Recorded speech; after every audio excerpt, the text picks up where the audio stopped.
And now we turn to the weekly political analysis of Shields and Brooks. That is syndicated columnist Mark Shields and New York Times columnist David Brooks. Hello to both of you.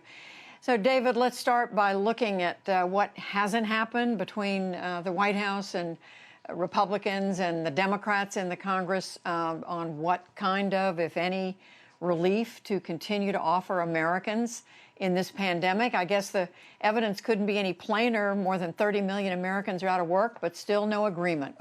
What do you make of it? You know, every sort of system in this country failed during the COVID, and one thing didn't fail, and that was Congress. Congress actually got some money out the door, and for one part of our system worked, and now it's not working. And it's going to apparently go to the White House with executive orders, which is a disaster on two levels. On the first level, it's a breakdown of our democracy. We have a strong congressional system where the Congress is supposed to spend the money, and that isn't working apparently. Second, you just can't do that much with an executive order. We've got 10% unemployment. We've got a whole industry shut down. There's just not a lot that Donald Trump can do without Congress. And we're hearing, Mark, that we may be just moments away from the president talking in a news conference at 7 o'clock Eastern about what he proposes to do. We're not sure what that is, but here we are, as David said, and they've been talking for days and days. The House passed a legislation back in May, and here we are in August, and there's nothing. Why? Well, Judy, obviously it's not going to be of any political advantage to either party to stalemate in Washington. But I think that the truth has to be addressed, and that is that the Democrats did pass a plan. They do have a plan. They do have a united position, and there is no Republican plan. I mean, it's a repeat of health care. There is no Republican plan. The president, the author of The Art of the Deal, has been missing. He hasn't even participated. And Mitch McConnell, in a moment of a burst of candor, said that he did not have the votes. He would have to pass anything with Democratic votes. And that's the political reality of it. It is, David's right. The legislative process is infinitely preferable to executive orders. I mean, it just is. And this is no answer. But I mean, that is the political reality of the situation. But David, we're not in the room. We don't know what exactly is being said, but the Democrats report they've offered to cut their $3 trillion down to $2 trillion. They're cut it by a trillion and say, is there some way to find compromise? They are saying the Republicans said no to that. Why can't they get something done, I guess is my question. Yeah, well, the Republicans have the $1 trillion apparently on the table, and why they just couldn't split the math is a bit of a mystery. But I guess there are two things. A lot of Republicans are worried about deficits. A lot of Republicans are worried that if you give people a lot of money, they're not going to go back to work, something economic studies have not found so far. I guess what's missing is an underlying analysis, an economic analysis about how much we need. And I'm not sure we need 3.4. Some economists think we only need $1 trillion right now. And so the numbers seem to be untied to the level of need. What's clear, though, is that we are in the midst of just a tremendous economic crisis. The idea that the crisis is over is not true, and that this is a time to err on the side of largeness. But why they just can't split the difference is a mystery to me. And Mark, who will pay a political price, or will anybody pay a political price for this? Well, I think when people start suffering, and there are graphic evidence thereof of people without shelter, children going hungry in this country, then it will come back to the president and his administration, because in the final analysis, he is the single national leader. And so in that sense, it will redound to the detriment or disadvantage I think of the Republicans. But it's a human tragedy we're talking about, Judy. It really is, and it's one that the president is ill-fitted for. Donald Trump is talking about optimistic projections, opening schools, returning to work, and that isn't his stock and trade. His stock and trade is doom and gloom. He's a 5 minutes to midnight Republican, not a 5 minutes to sunrise Republican like Reagan or Jack Kemp. And so, unlike Bill Clinton, who had a great gift for empathy, for actually feeling the pain of citizens with problems, Donald Trump has translated into this is a great disadvantage to me. And it's my pain, and I'm feeling it. And I really think he's headed for political disaster, but more important, a public tragedy. And David, as we've been reporting today, there was some, yes, the unemployment rate has dropped, but the number of new jobs being added is not as much as it had been. This recovery seems to be slowing. What do we see in terms of leadership, either from the president or anyone else, that is going to pull the country through this? The pandemic is continues to rage around the country. It's weirdly a failure of political opportunism. It's clearly in Donald Trump's interest to get federal money out the door and get the economy going in the fall so he can claim the economy's coming back. And so he's not doing what's in his clear political interest, probably because the party has convinced itself right now that deficits are more important than the immediate crisis. That goes to a larger failure, the Republicans. For decades, political psychologists have said Republicans are different from Democrats because Republicans have a sense of menace. They're quicker to perceive threat.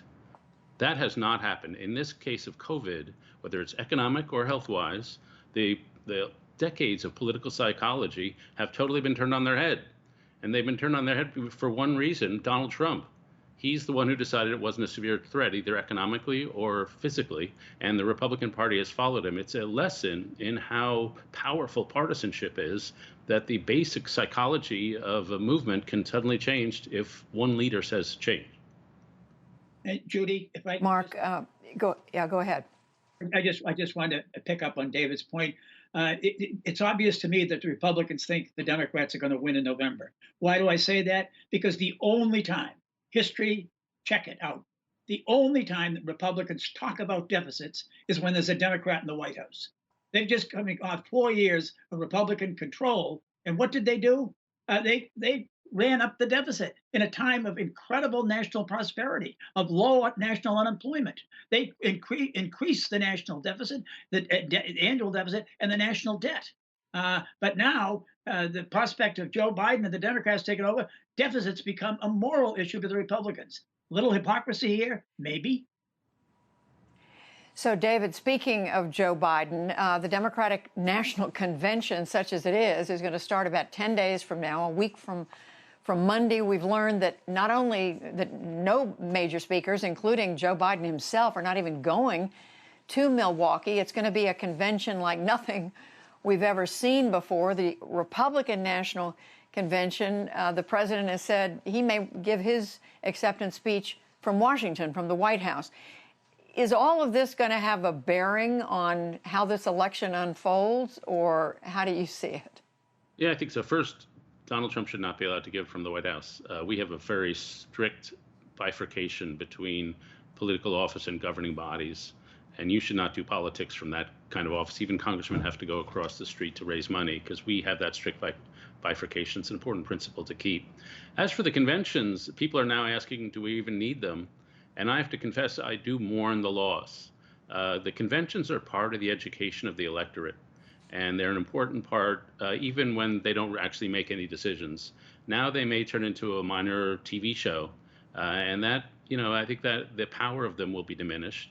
And with them, the power of the party will be diminished, because it's an opportunity for the entire party to express itself, and not just a leader. And so I stick with it. I want to stick with the conventions, and when we can have them normally, I hope we go back to that.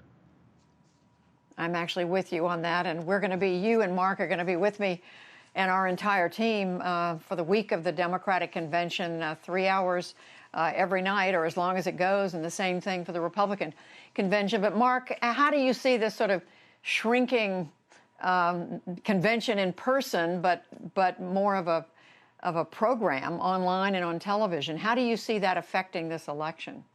I think, Julie, the whole election is affected, beginning with the conventions. I agree totally with what David said. Politics is a contact sport. It's schmoozing. It's arm around the shoulder. It's getting together, whispering in each other's ears. There is none of that. It's getting to meet people from your same party from different parts of the country, from different points of view. It's very, very important in that sense. The other thing that's been overlooked is conventions are a great showcase. Two American presidents in the past 40 years would not have been elected in all likelihood, but for their appearance at the convention.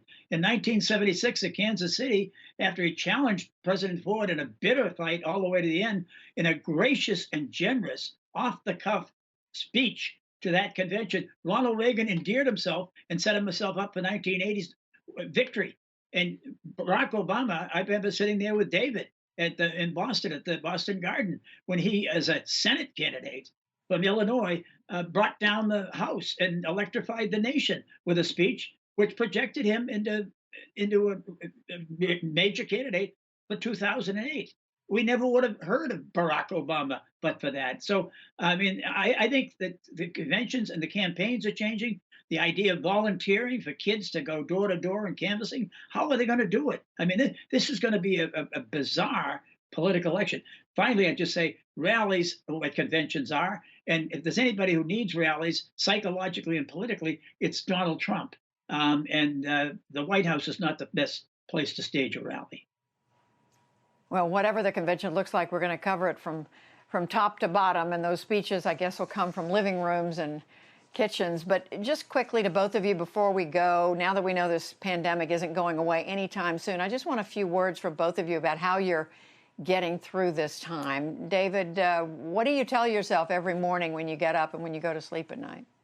Well, the hardest thing is not personal. It's a sense that our nation has gone through crises and has always pulled through them. And this time, I'm not sure we're pulling through them. And the thing that gives me hope is that somehow the African American racial equity situation has become the central moral challenge, even in the midst of everything else. And somehow healing that divide is the healing of the nation. And it's just a spiritual sense I have that out of this moment, we can come to a much better place, at least racially, if not in other ways. Mark? Well, as a loyal son of the University of Notre Dame, I rely on the words of a Protestant theologian, Reinhold Niebuhr, who said, God, grant me the serenity to accept the things I cannot change, the courage to change the things I can, and the wisdom to know the difference. I just think it's genius. That and large samplings of Graeter's ice cream have kept me sane. Words to live by. Mark Shields, David Brooks, thank you both.